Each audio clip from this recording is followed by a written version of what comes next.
Hello and good morning everyone.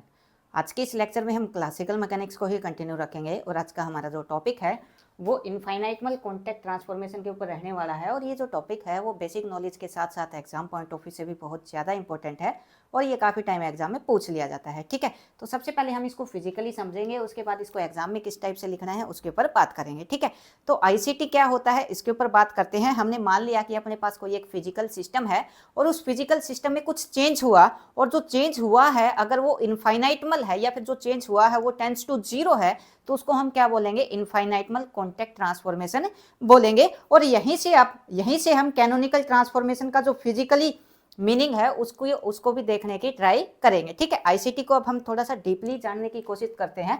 मान लिया अपने पास एक फिजिकल सिस्टम है और उस फिजिकल सिस्टम के कोऑर्डिनेट हमने पी और क्यू मान लिए। ठीक है, अब इस सिस्टम के अंदर हमने कुछ चेंज किया और चेंज करने के बाद जो न्यू कोऑर्डिनेट है वो हमने क्या बोल दिया, कैपिटल क्यू और कैपिटल पी बोल दिया। ठीक है, अब चेंज होने के बाद अगर इस सिस्टम के इक्वेशन ऑफ मोशन अगर इनवेरिएंट हैं तो हम इसको कैनोनिकल ट्रांसफॉर्मेशन बोल सकते हैं, अदरवाइज हम इसको कैनोनिकल ट्रांसफॉर्मेशन नहीं बोलेंगे। ठीक है, अब अगर इस सिस्टम में जो चेंज हुआ है वो बहुत ज़्यादा स्मॉल अमाउंट के अंदर है या फिर टेंड्स टू जीरो है या फिर जो चेंज हुआ है वो इनफाइनाइटमल है, तो हम इसको क्या बोलेंगे, आईसीटी बोलेंगे, इनफाइनाइटमल कैनोनिक कॉन्टैक्ट ट्रांसफॉर्मेशन। ठीक है, उसके बाद एक एग्जांपल से भी हम इसको समझते हैं। मान लिया अपने पास एक कप ऑफ चाय है और उस कप ऑफ चाय को उठा के हमने एक रूम के अंदर रख दिया। अब अगर इसमें कोई चेंज हुआ तो इसको तो हम कैनोनिकल ट्रांसफॉर्मेशन बोलेंगे। अब कप ऑफ चाय को रूम में रखने के बाद उस रूम की हीट के अंदर जो चेंज हुआ उसको हम क्या बोलेंगे, आईसीटी बोलेंगे। ठीक है, अब उस कप को उठा के रूम के अंदर रख दिया, रूम का जो टेम्परेचर है उसके अंदर कोई भी चेंज नहीं हुआ, इसको हम क्या बोलेंगे, आइडेंटिकल ट्रांसफॉर्मेशन बोलेंगे। ठीक है, आई होप आपको ये बात समझ में आ गई होगी। यहाँ पे हमने डेफिनेशन लिख रखी है, if A system is in A thermal contact with heat reservoir. अपने पास एक सिस्टम है वो थर्मली कॉन्टैक्ट में है, किसके साथ, हीट रिजर्वायर के साथ। अब हीट रिजर्वायर क्या होता है इसके ऊपर थोड़ा सा बात कर लेते हैं। जैसे अपने पास समुद्र होता है, समुद्र से मैं एक लोटा पानी निकाल लूं तो समुद्र का जो पानी है उसके अंदर कोई भी चेंज नहीं आएगा। ठीक है, हीट रिजर्वायर भी एक एनर्जी का ऐसा सोर्स होता है, इसके अंदर से मैं कितना ही भी हीट निकाल लूं, इसकी सिस्टम की जो हीट है उसके अंदर कोई भी चेंज नहीं आएगा, इसका जो टेम्परेचर है उसके अंदर कोई भी चेंज नहीं आएगा। ठीक है, तो हमने सिस्टम को थर्मल कॉन्टैक्ट में डाल दिया, किसके साथ, हीट रिजर्वायर के साथ। Then change in parameter of heat reservoir are infinitesimal small, that is known as ICT, means infinitesimal contact transformation. ठीक है, ये इसका डेफिनेशन हो जाएगा। उसके बाद इसका जो मैथमेटिकल पोर्शन है, मैथमेटिकल पोर्शन की भी थोड़ी सी बात कर लेते हैं। अब अपने पास क्या है, एक जनरेटिंग फंक्शन है, लेट किया हमने, लेट ए जनरेटिंग फंक्शन, और जनरेटिंग फंक्शन हमने मान लिया f equal to summation of i q i और पी आई। ठीक है, बोथ साइड अगर मैं क्यू के से डिवाइड करवा दूं तो क्या आ जाएगा, ये अपने पास करली एफ डिफ्रेंशिएट करवा दिया, करली क्यू के इक्वल टू समेशन ऑफ आई करली Q I bye curly Q के और पी आई यहाँ पे एज इट इज। ठीक है, अब ये जो करली एफ बाय करली क्यू के है ये क्या होता है, इसको हम पी के बोलते हैं, इसको हम क्या बोलेंगे, पी के बोलेंगे। कैनोनिकल ट्रांसफॉर्मेशन वाले जो लेक्चर था उसमें हमने जनरेटिंग फंक्शन के अंदर ये वाली वैल्यू पढ़ी थी। ठीक है, अब ये क्या हो जाएगा, ये आ जाएगा अपने पास पी के इक्वल टू, इस वाली टर्म को क्या लिख सकते हैं, इसको हम लिख सकते हैं डेल्टा आई के और ये पी आई यहाँ पे एज इट इज। ठीक है, ये क्या आ जाएगा, यहाँ से पी के इक्वल टू क्या आ जाएगा, पी के आ जाएगा। ठीक है, जो पुराना कोऑर्डिनेट था मोमेंटम का, जो पी का कोऑर्डिनेट था वो किसके इक्वल आ गया, बड़े वाले कोऑर्डिनेट के इक्वल आ गया। अब अगर मोमेंटम का कोऑर्डिनेट इक्वल है तो सिमिलर हम किसका कर सकते हैं, जो पोजीशन का कोऑर्डिनेट है उसको भी इक्वल कर सकते हैं। तो यहाँ से अपने पास जो क्यू है वो किसके इक्वल आ जाएगा, क्यू के इक्वल टू किसके आ जाएगा, कैपिटल क्यू के आ जाएगा। यहाँ पे हमने लिखा सिमिलरली और ये लिख दिया। ठीक है, उसके बाद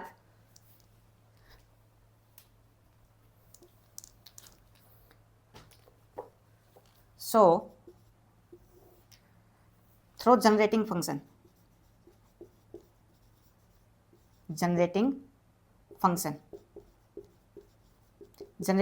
से हमने क्या निकाला, f equal to summation of i equal to Q I P i, और यहाँ से हमने वैल्यू निकाली जो क्यू के है, कैपिटल क्यू के ये स्मॉल क्यू के इक्वल है, और जो पी के है वो किसके इक्वल है, जो पी के है वो स्मॉल पी के इक्वल है। मीन्स जो न्यू कोऑर्डिनेट है वो ओल्ड कोऑर्डिनेट के इक्वल हमने यहाँ पे निकाल लिए। ठीक है, अब हम यूज करते हैं किसका, आइडेंटिकल ट्रांसफॉर्मेशन, आइडेंटिकल ट्रांसफॉर्मेशन।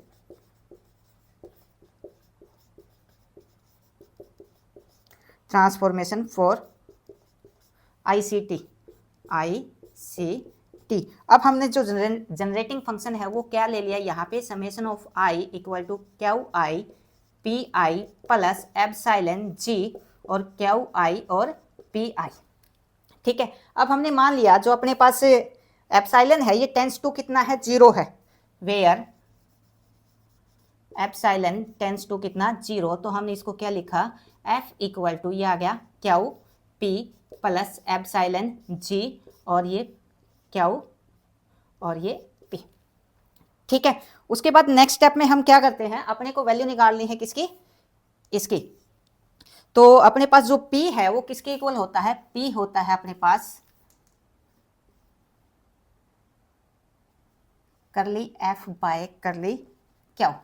ठीक है, f की वैल्यू अपने पास है, यहाँ से f का मैं किसके रिस्पेक्ट में, क्यू के रिस्पेक्ट में डिफरेंशिएट करूंगा तो यहाँ पे किसकी वैल्यू आ जाएगी, p की वैल्यू अपने पास निकल के आ जाएगी। ठीक है, तो p इक्वल टू, अब मैं इसका डिफरेंशिएट करूं क्यू के रिस्पेक्ट में तो ये आ जाएगा अपने पास निकल के p plus epsilon curly g by curly Q. इसको उठा के उस तरफ लेके जाऊंगा तो ये क्या आ जाएगा, ये छोटा p ही ये बड़ा p है, equal to epsilon curly g by curly Q. इसको क्या लिख सकते हैं, चेंज इन p, इसको हमने लिखा change in p, delta p से हमने इसको डिनोट किया। और ये इसको पहले ये करते हैं, बड़ा p माइनस छोटा p और माइनस इधर आ जाएगा epsilon curly g by curly Q. ठीक है, और इसको हमने लिखा del p equal to minus epsilon curly g by curly q, ये निकल के यहाँ से आ जाएगा। ठीक है, अब अपने को किसकी वैल्यू निकालनी है, यहाँ पे क्यू की वैल्यू निकालनी है। तो ये जो f की वैल्यू है, इस f की वैल्यू को क्या करते हैं हम, इस f की वैल्यू को क्यू इक्वल टू क्या होता है अपने पास, करली f बाय करली p।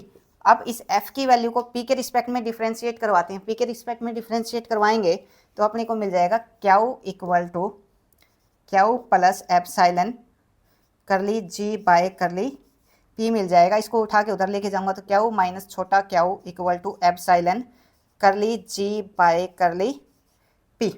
ठीक है, इसको हमने बोल दिया डेल क्यू इक्वल टू आ जाएगा अपने पास epsilon curly g by curly p।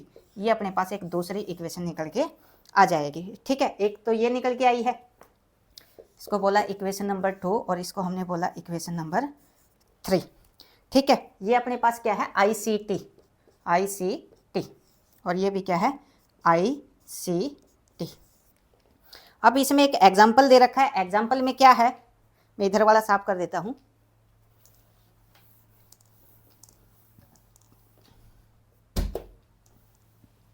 हमने एग्जाम्पल लिया और एग्जाम्पल में हमने क्या लिया, जो अपने पास एप्सिलॉन है इसको हमने इक्वल मान लिया डेल्टा t के, और ये टेंस टू कितना मान लिया हमने, 0 मान लिया। ठीक है, तो ये वाली इक्वेशन लेता हूँ मैं पहले, इक्वेशन नंबर 2।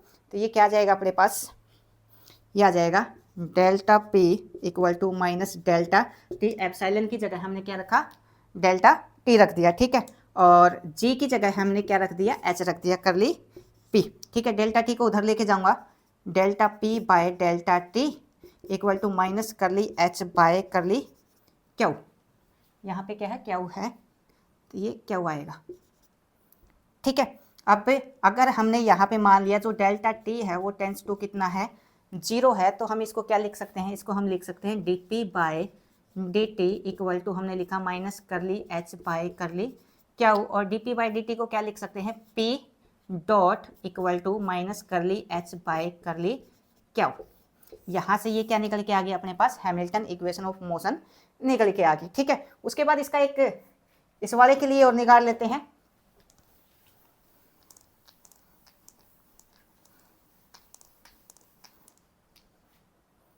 तो यहाँ पे हमने लिखा delta q equal to delta t और करली h बाय करली p।